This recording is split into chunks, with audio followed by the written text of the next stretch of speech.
Hello student, chapter 2 class 12 MCQ board March 2018માં પૂછેલો વિસ્તાર પૂછ્યો તમને. જો સાઇન ઇન્વર્સ નો પ્રદેશ પૂછેલો છે આપણને કે સાઇન ઇન્વર્સ નો પ્રદેશ કયો છે.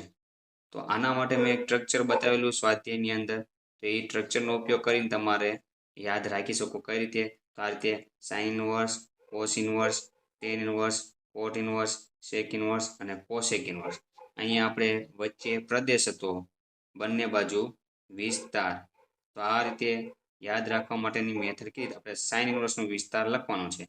તો એને કઈ રીતે આ વચ્ચે -1 ને 1 પછી r -1 અને 1 આ રીતે ગોઠવેલા હતા. તો વિસ્તાર પ્રદેશ આપણને મળ્યો હતો સાઇન ઇન્વર્સનો -1 થી 1. તો વિકલ્પ ડી આપણી પાસે છે, એ આપણો આન્સર છે. તો આને આ રીતે આપણે યાદ રાખી શકીએ. પછી આ બાજુ વિસ્તાર પણ યાદ રાખવા માટેની મેથડ બતાવેલી -π/2 થી π/2 ક્લોઝમાં. તો અહીંયા ઓપનમાં લખવાનું છે.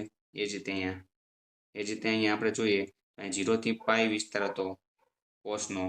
તો અહીંયા ઓપનમાં 0 થી π, પછી લાસ્ટમાં બંને -π/2 અને અહીંયા π/2 જે ક્લોઝમાંથી 0 બાદ કરવાનો. એ જ રીતે આનું અહીંયા તો 0 થી π ક્લોઝ ઇન્ટરવલમાં -π/2 બાદ કરી દેવાનું. તો આ રીતે યાદ રાખવા માટે મેં તમને સ્ટ્રક્ચર બતાવેલું હતું વિસ્તાર પ્રદેશ. તો એનો ઉપયોગ કરીને પણ તમને ડાયરેક્ટ વિકલ્પ સોલ્વ કરી શકો. Thank you.